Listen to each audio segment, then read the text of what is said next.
আজকের ক্লাসে আমরা যে টপিকটা পড়ব সেটা হচ্ছে জন কিটস এবং তোমাদের সিলেবাসে জন কিটসের একটা ওড আছে, অর্থাৎ একটা পোয়েম আছে। সেই পোয়েমটার নাম হচ্ছে ওড টু আ নাইটিঙ্গেল। তো আজকে আমরা জন কিটস এবং ওড টু আ নাইটিঙ্গেলের ওপর একটা ইন্ট্রোডাকশন ক্লাস করব এবং আমরা পরবর্তী ক্লাসে এই পোয়েমটাকে লাইন বাই লাইন অ্যানালাইসিস করব। তো প্রথমেই জন কিটস তার জন্ম হচ্ছে 1795, মৃত্যু 1821। অর্থাৎ তিনি হিস্ট্রি অফ ইংলিশ লিটারেচারে যে পিরিয়ডে বিলং করছেন তাকে আমরা বলতে পারি রোমান্টিক পিরিয়ড, এবং তিনি আর্লি 19th সেঞ্চুরির একজন রাইটার, অর্থাৎ 19বিংশ শতাব্দীর প্রথম দিকের রাইটার, এবং তিনি রোমান্টিক পিরিয়ডের একজন রাইটার। তো দেখো, আমরা রোমান্টিক পিরিয়ডের যে পোয়েটগুলো আছে তাদেরকে তিনটে ভাগে ভাগ করতে পারি। একটা হচ্ছে first generation of romantic poets, একটা হচ্ছে second generation of romantic poets, আর আরেকটা হচ্ছে minor romantic poets. John Keats belong করছেন second generation of romantic poets, অর্থাৎ যেখানে জন কিটস, পিবি শেলি এবং আমাদের লর্ড বায়রন রয়েছেন। দেখো, first generation of romantic poets সেখানে ওয়ার্ডসওয়ার্থ, সাউদে আর আমাদের কোলরিজকে পাই। সেকেন্ড জেনারেশন অফ রোমান্টিক পোয়েটসদের মধ্যে আমরা বায়রন, শেলি এবং কিটসকে পাই। তো জন কিটস তিনি second generation of the romantic পোয়েটসদের মধ্যে বিলং করছেন এবং তিনি মাত্র 26 বছর বয়সে মারা যান। 1795 জন্ম, 1821 মৃত্যু, মাত্র 26 বছর বয়সে মারা যান। তিনি কিন্তু একজন বেস্ট পোয়েট। ইংলিশ রোমান্টিক পোয়েটদের মধ্যে one of the best poets হচ্ছেন জন কিটস। তো এই যে রোমান্টিক, কেন এই এজটাকে রোমান্টিক বলা হচ্ছে, আমরা জন কিটস পড়ার আগে এই বিষয়টাকে জানবো। কেন জানবো? কারণ দেখো, তোমাদের রোমান্টিক পিরিয়ডের অনেকগুলো কবি আছে, কিন্তু আমাদের যে সিলেবাস সেই সিলেবাসে রোমান্টিক পিরিয়ডের অনেকগুলো কবি আছে। শুধু তো জন কিটস নেই, জন কিটসের সাথে দেখবে তোমাদের ওয়ার্ডসওয়ার্থ আছে, তোমাদের বায়রন রয়েছে, তোমাদের শেলি রয়েছে, তোমাদের কোলরিজ রয়েছে। তাহলে সিলেবাসে যেহেতু এতগুলো রোমান্টিক পোয়েট রয়েছে, সেই কারণে আমরা কিন্তু প্রথমে রোমান্টিক পিরিয়ড কেন হলো, কেন এটাকে রোমান্টিক বলছি, এই বিষয়টাকে জানবো। ওকে, তাহলে দেখো, প্রথমেই আমরা যেটা জানবো সেটা হচ্ছে background to the romantic period. কিভাবে পিরিয়ডটা রোমান্টিক হলো? দেখো, রোমান্টিক কথার অর্থ হচ্ছে লাভ ফর নেচার, প্রকৃতির প্রতি ভালোবাসা। প্রকৃতির প্রতি যে ভালোবাসা, সেই ভালোবাসাকে ব্রিটিশ লিটারেচারে আমরা কিছু রাইটারদের মধ্যে দেখতে পাচ্ছি, এবং সেই পিরিয়ডটাকে বলা হচ্ছে রোমান্টিক পিরিয়ড। তাহলে এই রোমান্টিক পিরিয়ড এর পেছনে একটা ব্যাকগ্রাউন্ড আছে। সেই ব্যাকগ্রাউন্ডটা কি বাবা? কেন হঠাৎ করে প্রকৃতি নিয়ে লেখালেখি, কেন প্রকৃতির প্রতি এত ভালোবাসা, হঠাৎ করে কেনই বা এলো? নিশ্চয়ই একটা কারণ থাকবে। তাহলে এই ব্যাকগ্রাউন্ডটা আমরা প্রথমত আলোচনা করব। দেখো, আমরা যদি রোমান্টিক পিরিয়ডের আগের পিরিয়ডটাকে দেখি, রোমান্টিক পিরিয়ডের আগের যে পিরিয়ড, যেটাকে 18th সেঞ্চুরি বলা হচ্ছে, বা যাকে আমরা নিও ক্লাসিক্যাল পিরিয়ড বলছি। হিস্ট্রি অফ ইংলিশ লিটারেচার আমরা পড়েছি 3rd সেমিস্টারে, আমাদের আইডিয়া আছে কাকে নিও ক্লাসিক্যাল পিরিয়ড বলা হয়। বুঝতে পারছো তোমাদের সিলেবাসে কেন দেওয়া হয়েছে history of English literature 3rd সেমিস্টারে? এই কারণেই দেওয়া হয়েছে যাতে তোমরা এর পরবর্তী যখন কোনো টেক্সট পড়বে বারবার তোমাদের এই বিষয়গুলো নিও ক্লাসিক্যাল কি, অগাস্টান কি, এই বিষয়গুলো যাতে বুঝতে অসুবিধা না হয় সেই কারণে। তাহলে নিও ক্লাসিক্যাল এজ অর্থাৎ যেটা 18th সেঞ্চুরি, যেটা রোমান্টিক পিরিয়ডের আগের যে পিরিয়ড, সেখানে আমরা কি লক্ষ্য করতে, সেখানে আমরা লক্ষ্য করি যে নেচার ইজ অ্যাবান্ডান্ট, অর্থাৎ নিও ক্লাসিক্যাল রাইটাররা টোটালি প্রকৃতিকে অ্যাবান্ডান করে দিল। তাদের কবিতাতে আমরা নেচার, সিম্পলিসিটি এই জিনিসগুলো কিন্তু পাই না। আমরা আলেকজান্ডার পোপ, ড্রাইডেন এই সমস্ত নিও ক্লাসিক্যাল রাইটারদের যদি পড়ি তাহলে আমরা দেখতে পাই যে তাদের কবিতাতে একটা হায়ার ক্লাসের গল্প, শহরের গল্প, একটা হাইলি এলিভেটেড থিম নিয়ে তারা লেখালেখি করছে। আমরা অলরেডি আলেকজান্ডার পোপের the rape of the lock পড়েছি, সেটা পড়ে বুঝতে পেরেছি।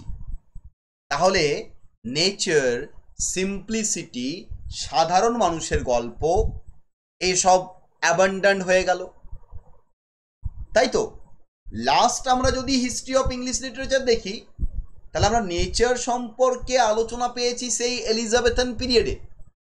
এবারে এলিজাবেথান পিরিয়ডের পর থেকে যদি আমরা অনেকগুলো পিরিয়ড পর পর দেখি আপ টু নিও ক্লাসিক্যাল পিরিয়ড অবধি, সেখানে কিন্তু কোনো রকম নেচারের আলোচনা নেই, সমস্তটাই অ্যারিস্টোক্রেসি, সমস্তটাই একটা হাইলি এলিভেটেড লিটারেচার রয়েছে।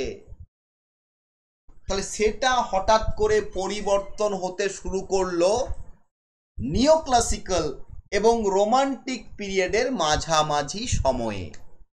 আমরা জানি নিও ক্লাসিক্যাল এবং রোমান্টিক পিরিয়ডের মাঝামাঝি যেটা সময় তাকে বলা হয় প্রি রোমান্টিক পিরিয়ড বা ট্রানজিশনাল পিরিয়ড। এবং এই প্রি রোমান্টিক বা ট্রানজিশনাল পিরিয়ডে যে সমস্ত কবিরা এলেন সেখানে টমাস গ্রে রয়েছেন, উইলিয়াম ব্লেক রয়েছেন, কলিন্স রয়েছেন, ক্র্যাবি রয়েছেন।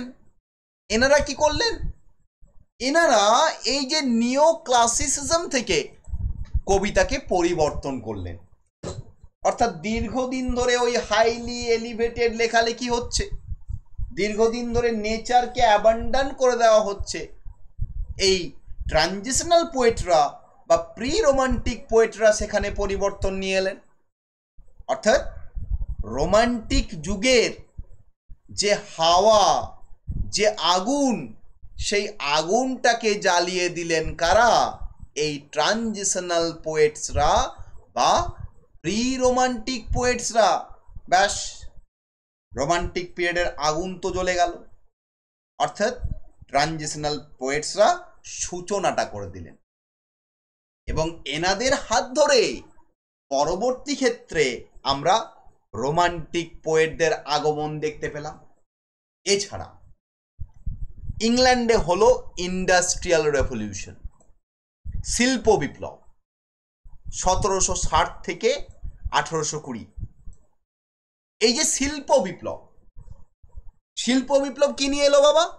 মেটেরিয়ালিজম, অর্থাৎ ভোগবাদী এবং বস্তুবাদী চিন্তা ভাবনা। শিল্প হওয়া মানেই, কলকারখানা হওয়া মানেই প্রকৃতিকে ডিস্ট্রাক্ট করা। দেখো, শিল্প হতে বারণ নেই, শিল্প হোক, কলকারখানা হোক, কিন্তু তার সাথে সামঞ্জস্য রেখে আমাদের প্রকৃতিকেও বাঁচিয়ে রাখতে হবে। কিন্তু আমরা কি করছি? আমরা শিল্পের ডেভেলপমেন্ট করছি, ইন্ডাস্ট্রিয়াল ডেভেলপমেন্ট করছি, কিন্তু ইন্ডাস্ট্রির ডেভেলপমেন্ট করতে গিয়ে আমরা কিন্তু প্রকৃতিকে ধ্বংস করছি। তাহলে সেই প্রকৃতির ধ্বংস কিন্তু আমরা দেখতে পাচ্ছি 1760 থেকে 1820, 1760-এ শুরু হয়ে গেছে। তাহলে এই যে ইন্ডাস্ট্রিয়াল রেভলিউশন মানুষের মধ্যে একটা বস্তুবাদী চিন্তা ভাবনা নিয়ে এলো, মানুষের মধ্যে নেচারকে ডিস্ট্রাক্ট করা একটা প্রবণতা নিয়ে এলো। তার এগেনস্টে একটা রিয়াকশন হিসাবে কিন্তু রোমান্টিক রাইটারদের আগমন হলো। রোমান্টিক রাইটাররা বুঝিয়ে দিল যে প্রকৃতির কতটা ইম্পর্টেন্স রয়েছে, নেচার কতটা আমাদের সাথে কানেক্টেড। আর দেখতে পেলাম ফ্রেঞ্চ রেভলিউশন 1789। তাহলে ফ্রেঞ্চ রেভলিউশন অফ 1789, 1789 ফরাসি বিপ্লব শুরু হলো, আর 1798 শুরু হয়ে গেল রোমান্টিক পিরিয়ড, অর্থাৎ 10 বছরের মাথাতেই। 1798 থেকে 1837 আমরা জানি এটাকে রোমান্টিক পিরিয়ড বলা হয়। আমরা অলরেডি হিস্ট্রি অফ ইংলিশ লিটারেচারে পড়েছি, তাই না? 1798 থেকে 1837 এটা হচ্ছে রোমান্টিক পিরিয়ডের যে এজ ডিভিশন। তাহলে এই রোমান্টিক পিরিয়ডের পেছনে ফ্রেঞ্চ রেভলিউশনেরও অবদান রয়েছে বাবা। ফ্রেঞ্চ রেভলিউশনের দ্বারা প্রত্যেকটা পোয়েট, ওয়ার্ডসওয়ার্থ বলো, কোলরিজ বলো, সেলি বলো, বায়রন বলো, প্রত্যেকে কিন্তু ইন্সপায়ার্ড হয়েছে। ফ্রেঞ্চ রেভলিউশনের মূল মন্ত্র কি ছিল? লিবার্টি, ইকুয়ালিটি অ্যান্ড ফ্র্যাটার্নিটি, অর্থাৎ স্বাধীনতা, সাম্য এবং ভ্রাতৃত্ববোধ। যে প্রত্যেকে ইকুয়াল, প্রত্যেকের স্বাধীনতা রয়েছে এবং প্রত্যেকের সাথে প্রত্যেকের একটা ভালো সম্পর্ক থাকা উচিত। তাহলে দেখো সাহিত্যেও এই নবজাগরণটা হলো। এতদিন সাহিত্য শুধু পার্টিকুলার একটা ক্লাসকে ফোকাস করেছিল। সেই ক্লাসটা কারা? Higher class. এতদিন সাহিত্য শুধুমাত্র পার্টিকুলার একটা স্টাইলকে ফলো করত, সেটা হাইলি এলিভেটেড স্ট্রাকচার্ড স্টাইল। সাহিত্যের মধ্যে সিম্পলিসিটি, সাধারণ মানুষের গল্প, প্রকৃতির গল্প, গ্রামাঞ্চলের গল্প কিন্তু ছিল না। কিন্তু রোমান্টিক পোয়েটরা তারা ইন্সপায়ার হলেন ফ্রেঞ্চ রেভলিউশনের ওই মোটর দ্বারা, লিবার্টি, ইকুয়ালিটি অ্যান্ড ফ্র্যাটার্নিটি, এবং তারা তাদের কবিতাতেও সেই লিবার্টি, ইকুয়ালিটি এবং ফ্র্যাটার্নিটিকে নিয়ে এলেন। তাহলে এই ফ্রেঞ্চ রেভলিউশনও কিন্তু রোমান্টিক পিরিয়ডের একটা ব্যাকগ্রাউন্ড। আর হচ্ছে বাবা German romanticism and its impact on English literature. আর ঘটলো জার্মান রোমান্টিসিজম। জার্মান লিটারেচারের রোমান্টিক পিরিয়ড ঢুকে গেল 1797। মোটামুটি 1790 থেকেই ঢুকে গেছে। আমরা 97টা একটা এক্সাক্ট ডেট বলছি। 1790 থেকে যদি আমরা লক্ষ্য করি তাহলে আমরা জার্মান রোমান্টিসিজম, এখানে গোয়েথি বিখ্যাত রাইটার, জার্মান রোমান্টিসিজমের বিখ্যাত রাইটার, তার নাম হচ্ছে গোয়েথি। এনার লেখালেখির মধ্যে আমরা দেখতে পাচ্ছি একটা রোমান্টিক অ্যাটমসফিয়ার, অর্থাৎ নেচার, সিম্পলিসিটি, ইমাজিনেশন, সাধারণ মানুষের কথা, গ্রামের কথা ফুটে উঠছে। এবং সেই জার্মান রোমান্টিসিজম, সেই জার্মানিতে ঘটে যাওয়া রোমান্টিক পিরিয়ড কিন্তু ইন্সপায়ার করলো কাদের? British romantic রাইটারদের। এবং হিস্ট্রি অফ ইংলিশ লিটারেচারে 1798 সাল থেকে ওয়ার্ডসওয়ার্থ এবং কোলরিজের হাত দিয়ে যখন লিরিক্যাল ব্যালাডস পাবলিশড হলো, তখন থেকে শুরু হয়ে গেল English romantic period. So this is the background to the romantic period. এটা হচ্ছে রোমান্টিক পিরিয়ডের ব্যাকগ্রাউন্ড। আমরা কেন ব্যাকগ্রাউন্ড আলোচনা করলাম? কারণ তোমাদের সিলেবাসে অনেকগুলো রোমান্টিক পোয়েট আছে, প্রত্যেককে পড়তে হবে। প্রত্যেককে পড়তে গিয়ে কিন্তু আমরা এই ব্যাকগ্রাউন্ড বলবো না, আমি একটা ক্লাসে বলে দিলাম, সেইগুলোই তোমাদের হয়ে যাবে বাকি ক্লাসের ইন্ট্রোডাকশন। তোমাদের বুঝে নিতে হবে যে হ্যাঁ রোমান্টিক পিরিয়ড কেন রোমান্টিক পিরিয়ড।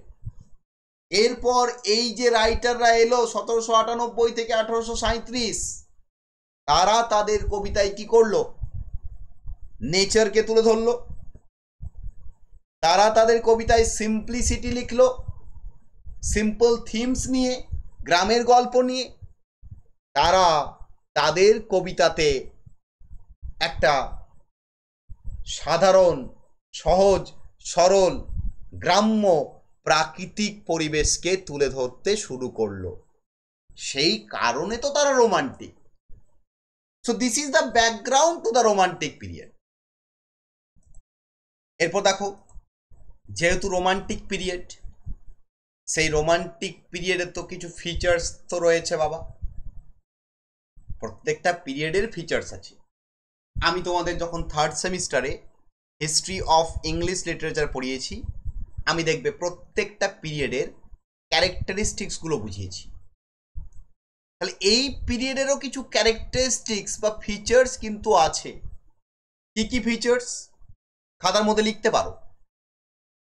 নাম্বার 1, এই পিরিয়ডে আমরা যেটা দেখতে পাই সেটা হচ্ছে লাভ ফর নেচার। আমরা নেচার দেখতে পাই, প্রকৃতি। দেখবে রোমান্টিক পিরিয়ডের আরেকটা নাম হচ্ছে রিটার্ন টু নেচার, প্রকৃতিতে ফিরে এসো। তাহলে রোমান্টিক পিরিয়ডে আমরা যেটা দেখতে পাবো এই সময়কার রাইটারগুলোর মধ্যে লাভ ফর নেচার। 2 নাম্বার কি দেখতে পাবো? সিম্পলিসিটি, সাধারণ গল্প, সাধারণ থিম নিয়ে লেখা, সাধারণ মানুষের গল্প। আর কি দেখতে পাই?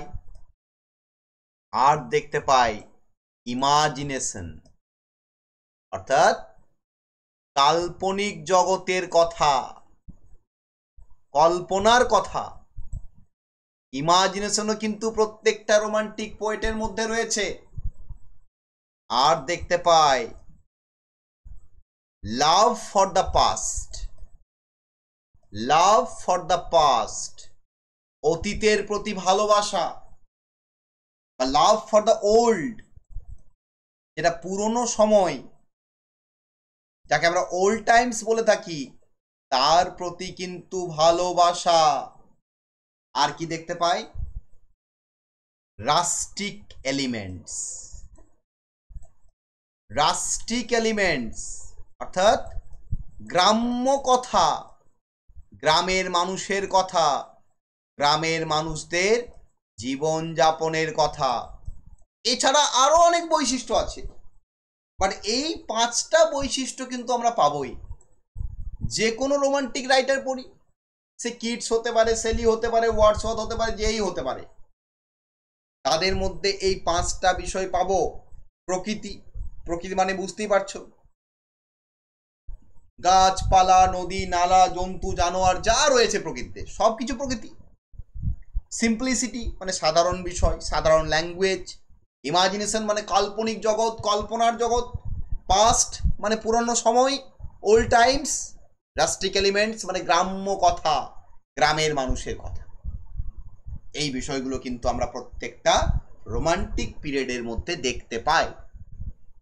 তো আমাদের পোয়েট কিটস, তিনিও রোমান্টিক, অর্থাৎ তার মধ্যেও কিন্তু এই বিষয়গুলো আছে। ওকে, নেক্সট, কিটসকে বলা হয়, কিটস একজন রোমান্টিক পোয়েট, কিন্তু তার সম্পর্কে বলা হয় he is a poet of pain and lover of beauty. Poet of pain, যন্ত্রণার কবি, দুঃখের কবি, কিন্তু ভালোবাসার পূজারী। তিনি ভালোবাসার লাভার, সৌন্দর্যের লাভার, সৌন্দর্যকে তিনি ভালোবেসেছেন। তার কাছে নেচার কি? নেচার তার কাছে একটা সুন্দরী মহিলা।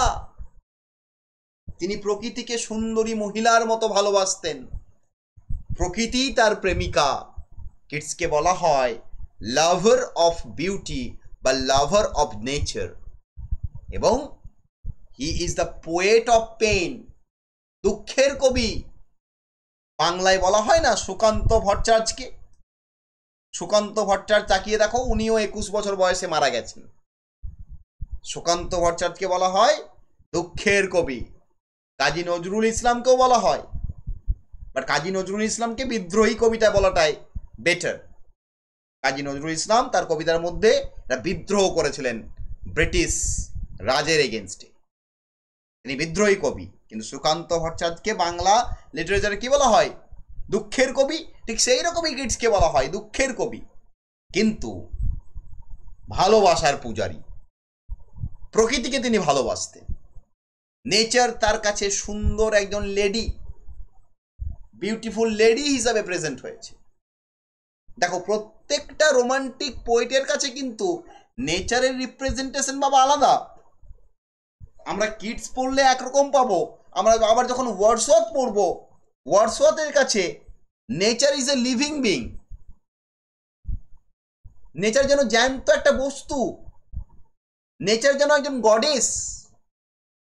ওয়ার্ডসওয়ার্থকে বলা হয় প্যান্থেইস্ট, প্রিস্ট অফ নেচার, প্রকৃতির পূজারী। তিনি প্রকৃতিকে যেন পুজো করছেন, ওয়ার্ডসওয়ার্থকে বলা হয়। আবার তুমি কোলরিজের কাছে চলে যাও, কোলরিজের কাছে নেচার ইজ সুপার ন্যাচারাল, অর্থাৎ প্রকৃতির মধ্যেই অপ্রাকৃতিক জিনিস লুকিয়ে রয়েছে। আবার তুমি বাইরনের কাছে চলে যাও, বাইরনের কাছে নেচার মিন্স রেভলিউশন। বাইরন নিজেই একটা রেভলিউশনারি ফিগার। নেচার মানে বিদ্রোহ, পরিবর্তন, আন্দোলন। আবার তুমি শেলির কাছে চলে যাও, শেলির কাছে নেচার মিন্স ইন্সপিরেশন। প্রকৃতি ইন্সপায়ার করে মানুষকে, সেটা শেলির কাছে। কিডসের কাছে কিন্তু নেচার মানে বিউটি, সৌন্দর্য। নেচার মানে লেডি, সুন্দরী একজন মহিলা, এবং তিনি তাকে ভালোবাসেন। এবং কিডস যন্ত্রণার কবি, দুঃখের কবি। কেন তিনি দুঃখের কবি বাবা? কেন দুঃখের কবি এবং ভালোবাসার পূজারী? কেন? সেটা জানতে হলে কিডসের পার্সোনাল লাইফটাকে জানতে হবে। আমরা যদি কিডসের পার্সোনাল লাইফটাকে জানি, তাহলে কিন্তু আমরা কিডসকে অনেকটাই জেনে যাব। এই যে আজকে আমরা ওড টু আ নাইটিঙ্গেল পড়ব, ওড টু আ নাইটিঙ্গেল পড়তে হলে প্রথমে কিডসের পার্সোনাল জীবনটাকে জানতে হবে, তবেই কিন্তু আমরা ওড টু আ নাইটিঙ্গেলের মিনিং বুঝতে পারবো। তার পার্সোনাল জীবনে তিনি কিন্তু প্রচন্ড কষ্ট পেয়েছেন বাবা। কিডসের পুরো জীবন মেলানকলিতে সম্পূর্ণ, মেলানকলিতে পরিপূর্ণ। মেলানকলি কথার অর্থ হলো দুঃখ বা যন্ত্রণা বা কষ্ট। কিসের কষ্ট? দেখো আমি এক এক করে আলোচনা করব। যখন 1804 সালটা হচ্ছে 1804, 1804, in the month of April, April মাস, কিডসের মাত্র 8, সেই 8 বছর বয়সে তিনি তার বাবাকে হারালেন। তার বাবা ছিলেন একজন হর্স রাইডার, রেস করতেন, ঘোড়া নিয়ে রেস করতেন। ঘোড়ার রেস আগে বিরাট পপুলার ছিল। কলকাতায় দেখবে রেস কোর্সের মাঠ আছে, এখনো সেখানে ঘোড়ার রেস হয়। তাহলে 1804 সালে কিডস যখন 8 বছর বয়স, তখন কিডস কাকে হারালেন? তার বাবাকে হারালেন। তার বাবা ঘোড়া থেকে পড়ে গিয়ে মারা গেল, স্কাল ফ্র্যাকচার হয়ে গিয়ে, অর্থাৎ মাথার খুলিতে লাগলো, মাথার খুলি ভেঙে গেল এবং কিডসের বাবা মারা গেল। তাহলে ভাবো, একটা বাচ্চা শিশু 8 বছর বয়সে তার বাবাকে হারালো, তাহলে এটা দুঃখের নয়? অবশ্যই দুঃখের। নেক্সট, মার্চ 1810, 1810 সাল, কিডসের বয়স 14 বছর। কিডস তার মাকে হারালেন। তার মা একটা রোগে মারা গেল, রোগটার নাম হচ্ছে টিউবারকুলোসিস, যাকে বলা হয় টিবি, যাকে বলা হয় টিবি। টিবি রোগের তখন কোনো ওষুধ ছিল না বাবা। যে সময় কিডস বিলং করছেন, তখন টিবি একটা মারণ ব্যাধি, অর্থাৎ টিবি হলে মানুষ মরবেই, ক্যান্সারের মতো। তো 1810, কিডসের 14 বছর বয়স, কিডস তার মাকে হারালেন। আবার 1818, অর্থাৎ কিডসের যখন 22 বছর বয়স, কিডস তার ভাইকে হারালেন। তার ভাই টম কিটস তিনিও কিন্তু টিবি রোগে মারা গেলেন। তাহলে ভাবো, একটা লোক শুধু হারাচ্ছে, পাচ্ছে না কিছুই, শুধু হারাচ্ছে। বাবাকে হারালো, মাকে হারালো, ভাইকে হারালো, আবার তার সাথে সাথে সেপ্টেম্বর 1820-তে তার প্রেমিকা, সেই প্রেমিকাও তাকে ছেড়ে চলে গেল। প্রেমিকার নাম হচ্ছে ফ্রান্সেস বা ফ্যানি ব্রাউনি। এই ফ্রান্সেস বা ফ্যানি ব্রাউনি তিনিও কিন্তু কিটসকে ছেড়ে চলে গেলেন। কখন ছেড়ে চলে গেলেন? সেপ্টেম্বর 1820। তাহলে লোকটা একের পর এক হারাচ্ছে। ভাবো, আবার ওই বছরই কিটস নিজেও কিন্তু জানতে পারলেন যে তার মধ্যেও টিবি রোগ ছড়িয়ে গেছে। তার শরীরেও টিবি রোগের সিমটম গুলো দেখা দিতে শুরু করলো। টিবি রোগের যে সিমটমস গুলো হয়, সেই সিমটমস গুলো দেখা দিতে শুরু করলো। অর্থাৎ প্রচন্ড কাশি, জ্বর আসা, শরীর দুর্বল হয়ে যাওয়া, বমি বমি ভাব, মাথায় যন্ত্রণা। অলরেডি অনেক আগের থেকেই তিনি জেনে গেছেন, আর তিনি অসুস্থ হয়ে পড়লেন 1820-তে। কিটস জেনে গেছেন তার টিবি হয়েছে ওই 1818 নাগাদি। 1818-তেই তিনি জেনে গেছিলেন যে তিনি টিবি রোগে আক্রান্ত হয়ে গেছেন। কিন্তু সিমটমস, রোগের যে অসুস্থতা, সেটা কিন্তু 1820 থেকে আমরা তার মধ্যে দেখতে পেলাম। তাহলে ভেবে দেখো, ওই লোকটার জীবনে কত দুঃখ। সেই কারণেই তো তাকে বলা হচ্ছে পোয়েট অফ পেন। কিন্তু তার কবিতায় আমরা কোনো পেন পাই না, এই জন্য তাকে আমরা বলছি poet of pain and lover of beauty. বুঝতে পেরেছ? তিনি সৌন্দর্যকে ভালোবাসেন, তিনি প্রকৃতিকে ভালোবাসেন। প্রকৃতির কাছে তিনি কিন্তু সমস্ত দুঃখকে সমর্পণ করে দিয়েছেন। তার পার্সোনাল লাইফে দুঃখ হতে পারে, কিন্তু তার কবির বা তার যে কবিতার জীবন বা তার যে কবিতা, সেখানে কিন্তু কোনো দুঃখ নেই, সেখানে শুধু আনন্দ। এই কারণে তার যে পোয়েটিক থিওরি, সেই পোয়েটিক থিওরিকে বলা হয় নেগেটিভ ক্যাপাবিলিটি। নেগেটিভ ক্যাপাবিলিটি মানে কি? কোনো এমন একটা স্টেট, এমন একটা পজিশন যেটা কাল্পনিক, তুমি জানো এটা কাল্পনিক, কিন্তু তুমি সেটাকে সত্যি মেনে নিচ্ছ, সেটাই হচ্ছে নেগেটিভ ক্যাপাবিলিটি। অর্থাৎ যদি আমি খুবই ক্লিয়ার করে বলি, খুব সহজ ভাষায় বলি, তুমি যেটাকে বাস্তবে পাবে না, সেটাকে তুমি যখন কল্পনার মাধ্যমে পেয়ে যাবে, তখন তোমার ওই বিষয়টাকে বলা হয় নেগেটিভ ক্যাপাবিলিটি। যেমন কিটসের ক্ষেত্রে, কিটসের বাস্তব জীবনে কিটস কখনো আনন্দ পাননি।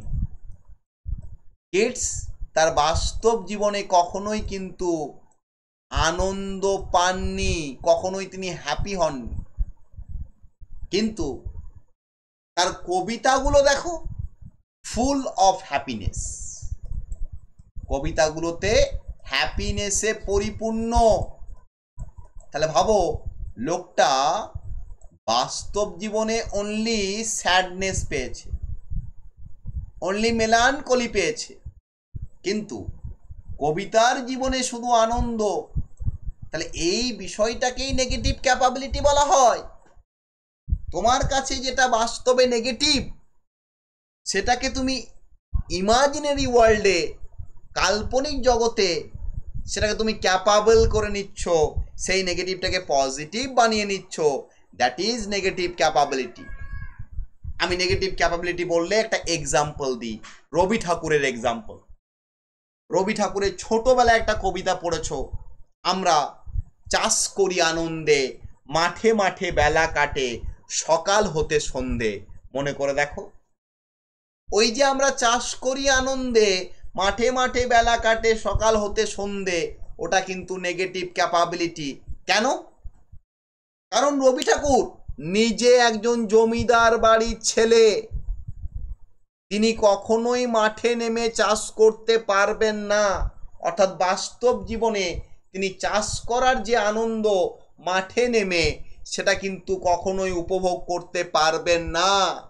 সেই কারণে রবি ঠাকুর তার কবিতার মাধ্যমে, তার কবিতার মধ্যে সেটাকে উপভোগ করে নিচ্ছেন এবং লিখছেন, আমরা চাষ করি আনন্দে, মাঠে মাঠে বেলা কাটে, সকাল হতে সন্ধে। এই যে বিষয়টা, এটাই নেগেটিভ ক্যাপাবিলিটি। কিডসের বাস্তব জীবনে কিডস জানে আমি কখনোই আনন্দ পেতে পারবো না, কারণ কিডস শুধু বাস্তব জীবনে দুঃখ পেয়েছেন, মেলানকলি পেয়েছেন, স্যাডনেস পেয়েছেন।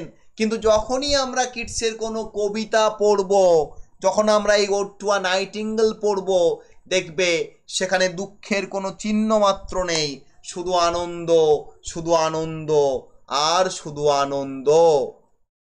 তাহলে বাস্তবে যেটা পসিবল নয়, সেটাকে ইমাজিনারি লাইফে পসিবল করাকেই বলা হয় নেগেটিভ ক্যাপাবিলিটি। দেখো, কিডস তিনি এলিজাবেথান রাইটার এডমান্ড স্পেন্সারের দ্বারা ইন্সপায়ার্ড হয়েছিলেন। অর্থাৎ তার কবিতার স্টাইলগুলো যদি আমরা ফলো করি, সেখানে কিন্তু আমরা ওই যে এলিজাবেথান পিরিয়ডের রাইটার, বিখ্যাত রাইটার এডমান্ড স্পেন্সার, সেই এডমান্ড স্পেন্সারের কিন্তু একটা রেফারেন্স পাই। ওকে, আর কি পাই? কিডসের দ্বারা পরবর্তী যারা ভিক্টোরিয়ান পিরিয়ডের প্রি রাফালাইট রাইটার্স, সেই প্রি রাফালাইট রাইটার্সরা কিন্তু কিডসের দ্বারা পরবর্তী ক্ষেত্রে ইন্সপায়ার হচ্ছেন। অর্থাৎ কিডস যেমন এডমান্ড স্পেন্সারের দ্বারা ইন্সপায়ার্ড হয়েছিলেন, ঠিক সেই রকমই কিডসের কবিতার দ্বারা পরবর্তী রাইটাররা, যারা প্রি রাফালাইট রাইটার্স কাদেরকে বলে তোমরা জানো, ভিক্টোরিয়ান পিরিয়ডে তোমরা পড়েছো প্রি রাফালাইট ব্রাদারহুড, মনে করে দেখো। তো সেই প্রি রাফালাইট ব্রাদারহুডের রাইটাররা কিন্তু কার দ্বারা ইন্সপায়ার হয়েছিল গো? কিডসের দ্বারা ইন্সপায়ার হয়েছিল। সেই কিডসের কিছু বিখ্যাত কবিতা আছে, সেগুলো কি? Endymion, Isabella, Hyperion, the Eve of Saint Agnes, Lamia, the great odes, যেখানে 6টা পোয়েম আছে। এইগুলো হচ্ছে সবই তার বিখ্যাত লেখা। Endymion, Isabella, Hyperion, the Eve of Saint Agnes, Lamia এবং গ্রেট ওডস। ইভেন ক্রিটিক্সরা বলেই থাকে, রিসার্চাররা বলেই থাকে যে কিডস যদি এই 6টা ওড লেখার পর আর কিছু নাও লিখত, তাহলে কিডসের পপুলারিটি আজকে যতটা আছে ততটাই থাকতো, এক ফোঁটাও পপুলারিটি কমতো না। ভেবে দেখো, একজন রাইটার 6টা ওড লিখেছে, 6টা ওড এত পপুলার যে পরবর্তী বড় বড় রিসার্চাররা, ক্রিটিকরা বলছেন যে কিডস এইগুলো লেখার দরকার ছিল না, এই যে কবিতা এগুলো বাদ দিয়ে দাও, এই যে কবিতা এগুলো লেখার দরকারই ছিল না। বলছে এই 6টা ওড লিখেই যদি ছেড়ে দিত, তাহলেও কিডসের পপুলারিটি সেম। আজকে যতটা পপুলার, কিডস ততটাই পপুলার থাকতেন। ভাবো, সেই 6টা ওডের মধ্যে কিন্তু একটা ওড আজকে আমরা পড়বো। আমরা কিন্তু সেই 6টা ওডের মধ্যে আজকে কিন্তু একটা ওড পড়বো, that is ode to a nightingale. তাহলে আমরা কতটা লাকি ভাবো, 6টা ওডের মধ্যে একটা ওড পড়ছি, আমাদের সিলেবাসে দেওয়া হয়েছে। তো কিডসের রাইটিং স্টাইলটা কি বাবা? কেন কিডস এত পপুলার? তার মধ্যে আমরা কি পাই? কোন জিনিসগুলো রয়েছে? নাম্বার 1, যেহেতু তিনি রোমান্টিক পোয়েট, তাই রোমান্টিক পিরিয়ডের যে বৈশিষ্ট্যগুলো, এগুলো বাবা তার মধ্যেও থাকবে। এই যে আমি 5টা বৈশিষ্ট্য লিখেছি, এই 5টা বৈশিষ্ট্য কিন্তু কিডসের মধ্যে থাকবে। এগুলো বাদ দিয়েও আমরা কিছু জিনিস জানবো। Nature, simplicity, imagination, past Times, rustic element এগুলো থাকবেই। তার সাথে কিডসের মধ্যে আমরা কি পাবো সেগুলো আমরা আলোচনা করব। যেহেতু কিডস একজন রোমান্টিক পোয়েট, আমরা প্রথমেই যেটা দেখতে পাবো that is objectivity leads to subjectivity. অর্থাৎ কিডসের কবিতা শুরু হবে ইমপার্সোনাল বিষয় দিয়ে, কিন্তু কবিতা আস্তে আস্তে পার্সোনাল বিষয়ে চলে আসবে। অর্থাৎ কিডস যখন শুরু করবেন তিনি চাইবেন না তার পার্সোনাল কথাকে শেয়ার করতে, কিন্তু অটোমেটিক্যালি তিনি তার নিজের অজান্তেই তার জীবনের পার্সোনাল কথাগুলোকে বলে দেবেন। তাহলে কিডসের মধ্যে আমরা দেখতে পাই অবজেক্টিভিটি লিডস টু সাবজেক্টিভিটি।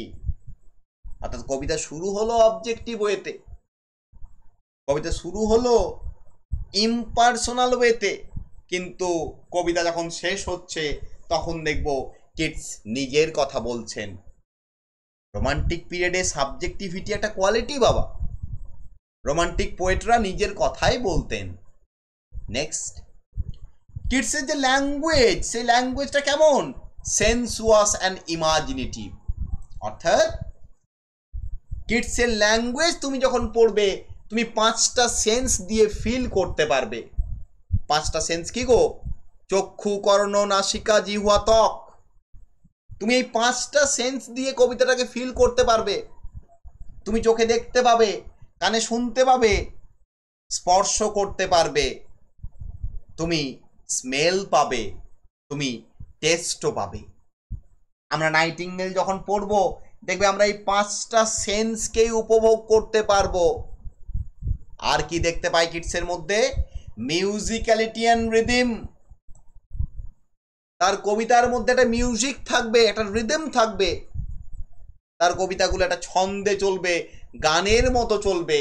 এই যে ওড টু আ নাইটিঙ্গেল, একটা নাইটিঙ্গেল পাখিকে নিয়ে লেখা কবিতা, নাইটিঙ্গেল পাখিকে নিয়ে লেখা গান। আর দেখতে পাই লাভ অ্যান্ড নেচার, ভালোবাসা এবং প্রকৃতির গল্প। এছাড়া কিডসের মধ্যে দেখতে পাই হেলেনিজম, খুব বিখ্যাত কথা। হেলেনিজম মানে কি? Representation of Greek culture, language, art and philosophy. যখন আমরা গ্রিক মানে ওই যে প্রাচীন গ্রিক সভ্যতা, সেই প্রাচীন গ্রিক সভ্যতার যখন আমরা রেফারেন্স পাবো তখন তাকে হেলেনিজম বলা হয়। কিডসের কবিতার মধ্যে কিন্তু প্রাচীন গ্রিক সভ্যতার যে রেফারেন্স সেটা পাই। আমরা যখন নাইটিঙ্গেল পড়ব সেখানে আমরা গ্রিক মাইথোলজির কথা পাবো। আমরা আরো যদি অন্যান্য ওডগুলো পড়ি, যেমন ode on a Grecian earn বলে একটা ওড আছে, সেখানে কিডস গ্রিস দেশের একটা মাটির পাত্রের কথা বলছেন। তাহলে কিডসের মধ্যে হেলেনিজম রয়েছে, এটা একটা ইম্পর্টেন্ট পয়েন্ট। এখান থেকে প্রশ্ন আসতে পারে যে হোয়াট ইজ হেলেনিজম। তখন তোমাদের লিখতে হবে হেলেনিজম কথার অর্থ হচ্ছে representation of Greek culture, language, art and philosophy, যেটা কিডসের কবিতায় থাকে। আর কিডসের কবিতায় থাকে নেগেটিভ ক্যাপাবিলিটি। নেগেটিভ ক্যাপাবিলিটি মানে বললাম, অর্থাৎ যদি আমরা ইংরেজিতে রেফার করি তাহলে কি বলবো? ইংরেজিতে যদি আমরা ডেফিনেশন দিই তাহলে কি বলবো? It refers to the ability of N individual to accept uncertainty, doubt and the unresolved nature of experiences without pursuing logical answers or resolutions. অর্থাৎ তুমি জানো এটা তোমার কাছে পসিবল নয়, এটা বাস্তবে সম্ভব নয়, কিন্তু তুমি সেটাকে উইদাউট এনি কোয়েশ্চেনিং তুমি সেটাকে মেনে নিচ্ছ, সেটাকেই বলা হয় নেগেটিভ ক্যাপাবিলিটি। অর্থাৎ কিডস জানে তার কাছে আনন্দটা পসিবল নয়, কিন্তু কিডস যখন কবিতা লিখছেন তখন তিনি কবিতায় শুধু আনন্দের কথা লিখছেন। রবি ঠাকুর জানেন তার কাছে চাষ করাটা পসিবল নয়, কারণ তিনি জমিদার বাড়ির ছেলে, তিনি চাষ করতে নামতে পারেন না, তাকে সমাজ নামতে দেবে না, কিন্তু তিনি সেটা মেনে নিচ্ছেন কবিতাতে যে আমরা চাষ করি আনন্দে, মাঠে মাঠে বেলা কাটে সকাল হতে সন্ধে। এই নেগেটিভ ক্যাপাবিলিটি কিডসের মধ্যে রয়েছে।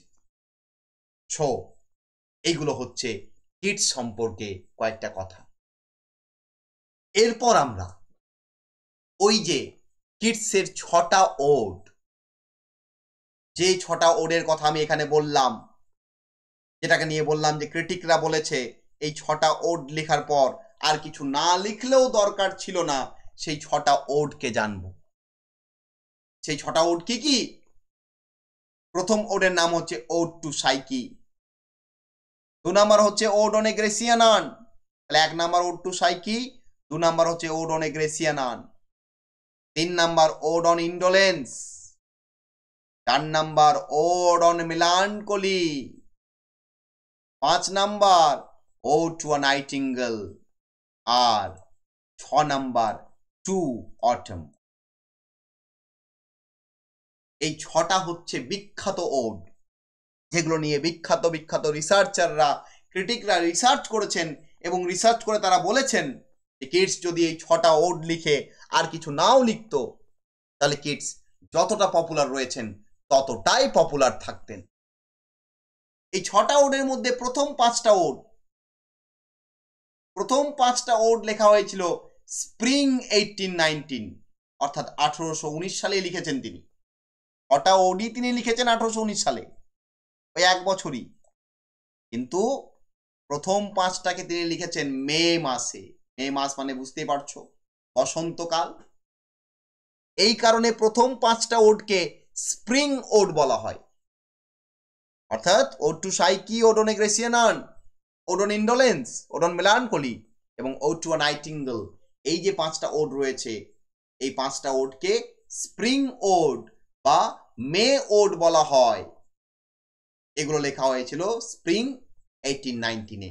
তারপর তিনি আরেকটা ওড লেখেন টু অটম, তার নাম, যেটা তিনি লিখেছিলেন অটামের সময়, অর্থাৎ সেপ্টেম্বর মাসে, 19 সেপ্টেম্বর 1819।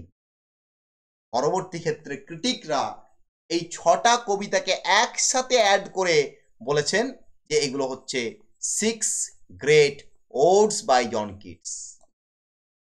এই 6টা ওড বিখ্যাত কবিতা, যেগুলোর জন্য কিডস আজও স্মরণীয় হয়ে আছেন, ইন ফিউচারেও থাকবেন। নেক্সট হচ্ছে ওড। তাহলে ওড কি বাবা? এই যে এতক্ষণ ধরে ওড ওড করছি আমরা ওড পড়বো, তাহলে ওড বিষয়টা কি আমাদের তো বুঝতে হবে। তাহলে ওড হচ্ছে এক ধরনের কবিতা, যে কবিতাগুলোতে কাউকে ডেডিকেট করা হয় বা কাউকে সেলিব্রেট করা হয় তাকে ওড বলা হয়।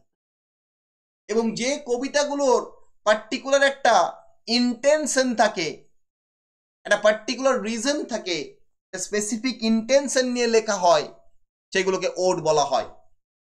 অর্থাৎ ওড মানে হচ্ছে ডেডিকেটরি বা সেলিব্রেটরি পোয়েম। যখন আমি কোনো বিষয়, কোনো বস্তু, কোনো মানুষ, কোনো জিনিস, কোনো ভাবনা, কোনো চিন্তা, কোনো কিছুকে ডেডিকেট করে, তাকে উৎসর্গ করে, তাকে নিয়ে তার প্রতি গভীর আগ্রহ প্রকাশ করে, তাকে সেলিব্রেট করে কবিতা লিখব, তখন তাকে ওড বলা হয়। এবং প্রত্যেকটা ওড হয় একটা করে লিরিক পোয়েম। লিরিক পোয়েম মানে জানো, যেখানে কবি তার নিজের পার্সোনাল কথা বলবেন। তাহলে দেখো আজকে আমরা যেটা পড়বো ওড টু আ নাইটিঙ্গেল, তার মানে এখানে নাইটিঙ্গেল পাখিটাকে, নাইটিঙ্গেল একটা পাখির নাম, নাইটিঙ্গেল পাখিকে ডেডিকেট করে, নাইটিঙ্গেল পাখির যে গান, সেই গানের সৌন্দর্যকে সেলিব্রেট করে কিডস তার পার্সোনাল কথা লিখছেন। সেই কারণে নাম দিয়েছেন ওড টু আ নাইটিঙ্গেল। এবং ওড লেখার পেছনে একটা স্পেসিফিক ইন্টেনশন থাকে। কিডসের ইন্টেনশনটা কি? কিডস তো দুঃখে পরিপূর্ণ হয়ে রয়েছেন, সেই দুঃখের জগৎ থেকে বেরিয়ে যাচ্ছেন নাইটিঙ্গেল পাখির আনন্দের জগতে, সেই আনন্দটাকে বহিঃপ্রকাশ করছেন। তাকে বলা হয় ওড। ওড মানেই হচ্ছে কাউকে ডেডিকেট করে, কারো বিউটিকে সেলিব্রেট করে লেখা একটা লিরিক পোয়েম, যার পার্টিকুলার একটা ইন্টেনশন থাকে। ইংলিশ লিটারেচারে 3 ধরনের ওড আছে। প্রথম ওডকে বলা হয় পিন্ডারিক ওড বা পাবলিক ওড বা Greek ode. Pindaric ode, public ode বা গ্রিক ওড। কেন? গ্রিক পোয়েট পিন্ডারের ওপর বেশ করে নাম দেওয়া হয়েছে পিন্ডারিক ওড। গ্রিক সভ্যতায়, গ্রিক দেশে একজন বিখ্যাত কবি ছিলেন, কবির নাম হচ্ছে পিন্ডার।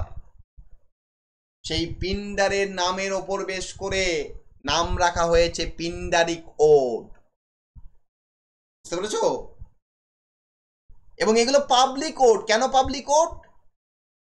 এখানে পাবলিক বিষয় নিয়ে আলোচনা হতো, পার্সোনাল বিষয় নিয়ে আলোচনা হতো না। অর্থাৎ যুদ্ধ নিয়ে আলোচনা হতো, কোনো একটা বড় অনুষ্ঠান নিয়ে আলোচনা হতো, কোনো একটা মেলা বসেছে তাকে নিয়ে আলোচনা হতো বা তাকে নিয়ে লেখা হতো। পার্সোনাল বিষয় নিয়ে লেখা হতো না এই ওডগুলো। সেই কারণে এই ওডগুলোকে পাবলিক ওড বলা হতো। আর এগুলোকে গ্রিক ওড কেন বলা হচ্ছে? যেহেতু গ্রিক দেশে প্রথম এটা লেখা হয়েছিল, তাই এগুলোকে গ্রিক ওড বলা হতো। এবং পিন্ডারিক ওডের একটা পার্টিকুলার স্ট্রাকচার আছে। এই ওডগুলো 3টে ভাগে বিভক্ত হয়। প্রথম ভাগটাকে স্ট্রফি বলা হয়, দ্বিতীয় ভাগটাকে অ্যান্টিস্ট্রফি, আর 3 নাম্বারটাকে ইপোজ, অর্থাৎ ইন্ট্রোডাকশন, এক্সপ্লানেশন এবং কনক্লুশন। এই যে কিডসের টু অটাম, এই টু অটাম ওডটা বাবা পিন্ডারিক ওড। টু অটাম এই ওডটা পিন্ডারিক ওড। এখানে কিডস নিজের পার্সোনাল কথা বলছেন না, টোটালি একটা পাবলিক কথা বলছেন। 2 নাম্বার হচ্ছে হোরাসিয়ান ওড বা প্রাইভেট ওড বা রোমান ওড। কেন হোরাসিয়ান নাম দিল? এই নামটা এসেছে 1st সেঞ্চুরি বিসির একজন রোমান্টিক পোয়েট হরেসের ওপর বেস করে। তিনি একজন রোমান পোয়েট ছিলেন। রোমান মানে রোম দেশের কবি হরেস, তার ওপর বেস করে নাম দেওয়া হলো হোরাসিয়ান, কারণ তিনিই প্রথম ব্যবহার করেন এগুলোকে।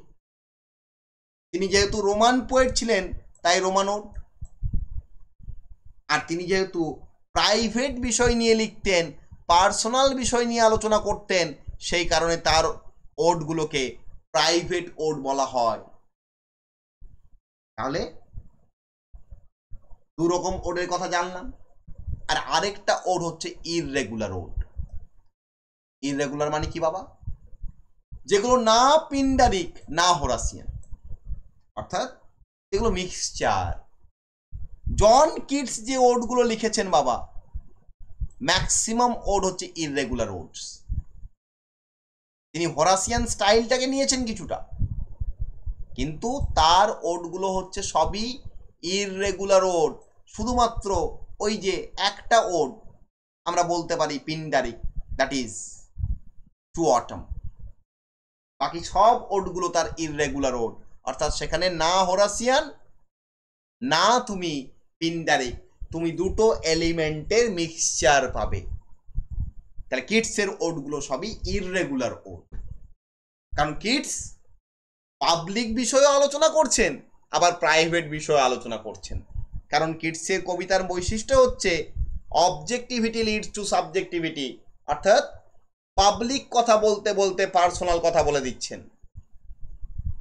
সো এই হচ্ছে ওড, ওডের ডেফিনেশন। তাহলে ওড মানে বুঝতেই পারছো কাউকে সেলিব্রেট করে লেখা কবিতা। তাহলে আজকের আমাদের কবিতার নাম হচ্ছে ওড টু আ নাইটিঙ্গেল, অর্থাৎ নাইটিঙ্গেল পাখিকে নিয়ে লেখা একটা কবিতা। অর্থাৎ এখানে নাইটিঙ্গেল পাখিকে ডেডিকেট করা হয়েছে, নাইটিঙ্গেল পাখিকে সেলিব্রেট করা হয়েছে, এবং নাইটিঙ্গেল পাখিকে ডেডিকেট করে এবং সেলিব্রেট করে কবি একটা লিরিক লিখছেন। লিরিক মানে সেখানে তিনি তার পার্সোনাল কথা শেয়ার করছেন। সেই কারণে এই কবিতার নাম ওড টু আ নাইটিঙ্গেল।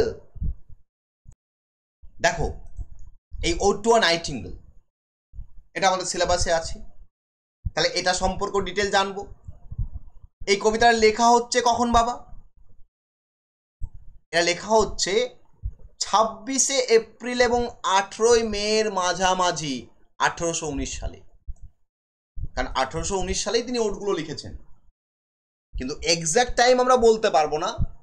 আমরা মোটামুটি বলতে পারি 26শে এপ্রিল থেকে 18ই মের মধ্যে, অর্থাৎ 26 এপ্রিল টু 18 মে 1819, এই টাইমে লেখা হয়েছে কবিতাটা। তিনি কোথায় লিখেছেন? আমরা তিনটে জায়গার রেফারেন্স পাই, বেসিক্যালি দুটো জায়গার রেফারেন্স পাই।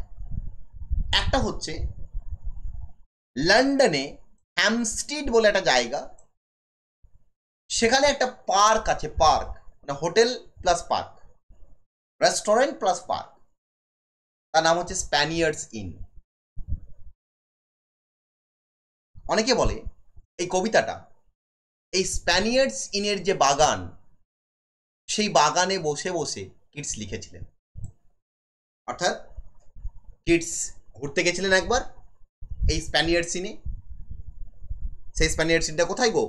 লন্ডনের হ্যামস্টিড বলে একটা জায়গা আছে, সে হ্যামস্টিডে অবস্থিত।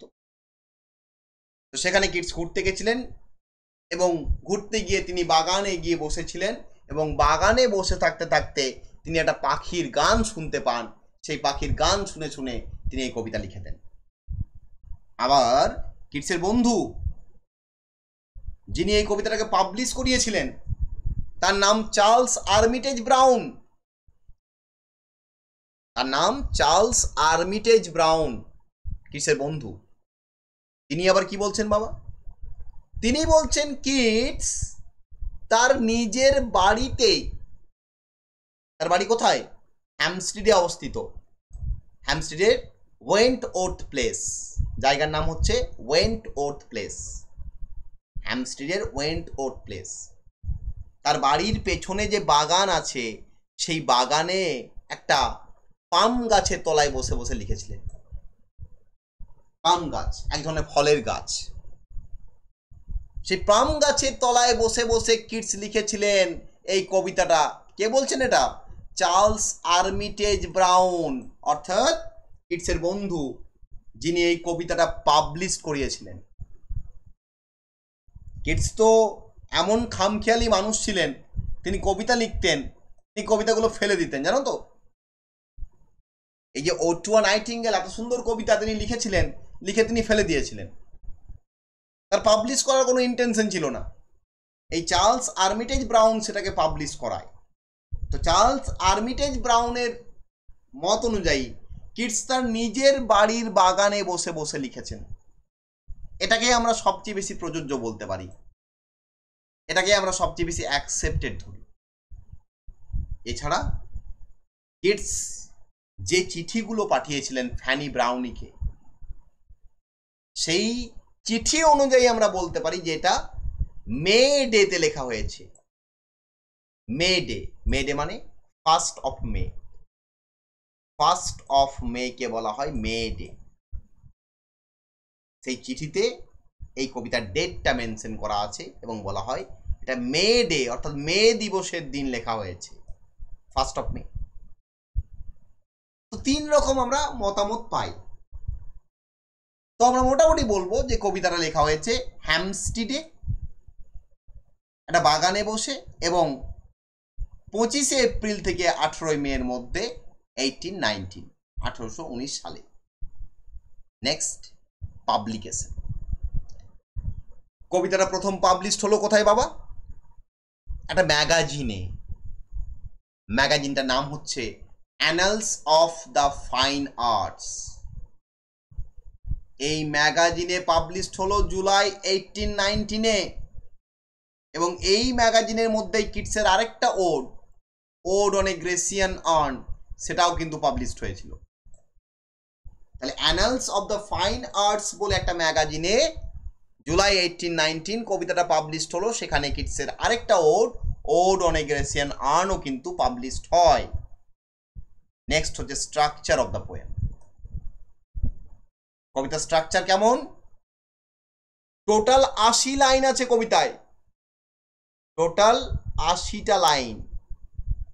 অনেক বড় কবিতা, ছোট নয় বাবা। এবং 8টা স্ট্যাঞ্জা। পার স্ট্যান্জায় 10টা করে লাইন, 8টা স্ট্যান্জা, পার স্ট্যান্জায় 10 লাইন, অর্থাৎ 10 লাইনের একটা স্ট্যান্জা, টোটাল 8টা স্ট্যান্জা। তা টোটাল হয়ে গেল আমাদের কত? 80 লাইন। 80 লাইনের কবিতা। এটা কি, কোন জেনরার কবিতা? এটা একটা ওডাল হিম বা irregular ode.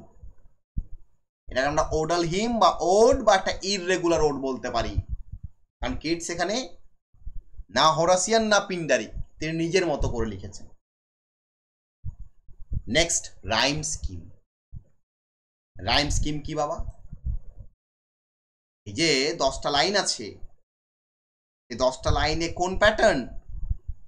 A B A B, C D, E C, D E, এই প্যাটার্ন ফলো হয়েছে।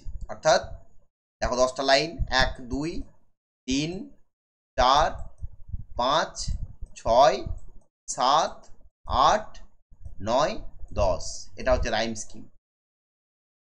এ B A B, C D E, C D E, A B A B, C D E, C D E, this is the pattern. এবং এখানে iambic pentameter ব্যবহার হয়েছে। এখানে যে metre ব্যবহার হয়েছে that is iambic pentameter. Iambic pentameter কি তোমরা ফার্স্ট সেমিস্টারে পড়েছো এবং তোমরা জানো বিষয়টা কি। এই কারণে তো এগুলো আগে দিয়েছে বাবা, রাইম স্কিম, আয়াম্বিক পেন্টামিটার, এই বিষয়গুলো ফার্স্ট সেমিস্টারে কেন পড়ানো হয়েছে? যাতে যত এগোবে এগুলোকে বারবার পড়তে না হয়। So this is the rhyme scheme of the poem. Next, influenced by. Keats কার দ্বারা ইনফ্লুয়েন্সড হলো? এই যে এরকম স্ট্যান্জা বানালেন তিনি, 10 লাইন করে একটা স্ট্যান্জা, এই যে রাইম স্কিম, এই যে আয়াম্বিক পেন্টামিটারের ব্যবহার, এগুলো কার দ্বারা ইন্সপায়ার হলেন তিনি? তিনি ইন্সপায়ার হয়েছেন শেক্সপিয়ারিয়ান সনেট এবং পেট্রার্কান সনেটস থেকে। আমরা প্রথমেই বলেছি তিনি এডমান্ড স্পেন্সারের দ্বারা তো ইন্সপায়ার হয়েছেন, স্পেন্সারের সনেটের দ্বারা ইন্সপায়ার হয়েছেন, তার সাথে শেক্সপিয়ারিয়ান সনেটের যে স্ট্রাকচার, সেই স্ট্রাকচারও তাকে ইন্সপায়ার করে এবং সেই স্ট্রাকচারকে ফলো করে তিনি তার এই কবিতার প্রত্যেকটা স্ট্যান্জাকে একটা রিদমিক, একটা স্ট্রাকচারাল দিক দিয়েছেন। এবং এই কবিতাটা পরবর্তী ক্ষেত্রে অন্যান্য কবিদেরও ইন্সপায়ার করেছে বাবা। যেমন পিবি শেলি 1820-তে লিখছেন টু এ স্কাইলার্ক। পিবি শেলি 1820-তে একটা স্কাইলার্ক পাখি, তিতির পাখি, সেই স্কাইলার্ক পাখিকে উদ্দেশ্য করে লিখছেন টু এ স্কাইলার্ক। আবার উইলিয়াম ওয়ার্ডসওয়ার্থ তিনি 1825-এ লিখছেন টু দ্য স্কাইলার্ক। দেখো মানে এইটুকু পার্থক্য, পিবি শেলি লিখেছেন টু এ আর ওয়ার্ডসওয়ার্থ লিখছেন টু দ্য। আবার ওয়ার্ডসওয়ার্থ এই শেলির ওপর ইন্সপায়ার হয়ে লিখেছেন। শেলি লিখলেন যখন 1820-তে টু এ স্কাইলার্ক, পিবি শেলি জন কিটসের দ্বারা ইন্সপায়ার হলেন, আবার শেলির দ্বারা ইন্সপায়ার হয়ে লিখলেন Wordsworth to the Skylark. Next হচ্ছে কবিতার থিম। কোন কোন থিম দেখতে পাই আমরা? প্রথমেই যে থিম দেখতে পাই that is death versus immortality বা transience versus permanence and money versus. Transience মানে কি? ক্ষণস্থায়ী। পারমানেন্স মানে চিরস্থায়ী। ডেথ মানে মৃত্যু, ইমমর্টালিটি মানে অমরত্ব। দেখো কিটসের রিয়েল লাইফে সবকিছুই ট্রানজিয়েন্স, ক্ষণস্থায়ী, কারণ কিটসের লাইফটাই তো ক্ষণস্থায়ী। কিটস জানেন তিনি টিবি রোগে আক্রান্ত, তিনি বেশি দিন বাঁচবেন না, কিন্তু যখন আমরা তার নাইটিঙ্গেল পড়ব দেখবে সেখানে আমরা পারমানেন্সের কথা পাবো, আমরা ইমমর্টালিটির কথা পাবো, আমরা মৃত্যুটাকে ভুলে যাব, আমরা মৃত্যুর কথা পাবো না সেখানে। মৃত্যু থেকে বেরিয়ে গিয়ে অনেক দূরে গিয়ে আমরা কত সুন্দর আনন্দের কথা পাবো দেখতে। কোথায়? কিটসের কবিতা টু আ নাইটিঙ্গেল। আর দেখতে পাবো আর্ট, বিউটি অ্যান্ড ট্রুথ, সাহিত্য, সৌন্দর্য এবং সত্যের কথা। কিটসের কাছে beauty is truth, truth beauty. Keats বলেছেন ode on a Grecian urn, ওই কবিতা পড়বে। ওখানে বলছেন যাহা সত্য তাহাই সুন্দর, যাহা সুন্দর তাহাই সত্য। দারুণ কবিতা, সত্যিই তো। সত্যম শিবম সুন্দরম আমরা বলি না, সত্যম শিবম সুন্দরম, তার মানে কি? যেটা সত্য সেটাই শিব, শিব মানে ধ্রুব, সেটাই ফিক্সড। আর যেটা ফিক্সড, যেটা সত্য, সেটাই সুন্দর। তা সেই আর্ট, বিউটি অ্যান্ড ট্রুথ। আর পাবো হিস্ট্রি অ্যান্ড দ্য ইমাজিনেশন, কিডসের কল্পনা। সেই কল্পনা আমাদের ইতিহাসের জগতে নিয়ে যাবে। আর পাবো হেলেনিজম, অর্থাৎ গ্রিক এলিমেন্ট। পুরো কবিতা জুড়ে দেখবে গ্রিক রেফারেন্স পাবে, প্রথম থেকে শেষ অবধি। গ্রিক মাইথোলজির গল্প, গ্রিক হিস্ট্রির গল্প, গ্রিক রেফারেন্স পাবে। That's why Hellenism. আর রয়েছে নেগেটিভ ক্যাপাবিলিটি, অর্থাৎ কিডসের কাছে বাস্তবে যেটা মেনে নেওয়া সম্ভব নয়, তিনি কবিতার জগতে সেটাকে মেনে নিচ্ছেন, সেটাই তো নেগেটিভ ক্যাপাবিলিটি। তবে কবিতার মেইন থিম হচ্ছে বাবা এটাই, ট্রানজিয়েন্স ভার্সেস পার্মানেন্ট। কিডস দেখাবেন তার যে নিজের জগৎ, তার যে বাস্তব জগৎ, সেটা ক্ষণস্থায়ী, সেটা ট্রানজিয়েন্স, সেখানে মৃত্যু রয়েছে। কিন্তু কিডস যখন নাইটিঙ্গেলের জগতে গিয়ে ভ্রমণ করবেন, তিনি যখন নাইটিঙ্গেলের জগতে নিজেকে খুঁজে পাবেন, সেখানে আমরা দেখতে পাবো কোনো ট্রানজিয়েন্স নেই, সব কিছুই পার্মানেন্ট, সব কিছুই ইমমর্টাল। কিডস যেন অমরত্ব লাভ করেছেন, তার জীবনে কোনো দুঃখ নেই, কোনো যন্ত্রণা নেই, কোনো কষ্ট নেই, শুধু আনন্দ আর আনন্দ আর আনন্দ। So this is the introduction on ode to a nightingale. আমরা ওড টু আ নাইটিঙ্গেলের উপর ইন্ট্রোডাকশন শেষ করলাম। আমরা নেক্সট ক্লাসে এই কবিতাটাকে লাইন বাই লাইন পড়তে শুরু করব। আজকের ক্লাস আমরা এখানেই শেষ করছি।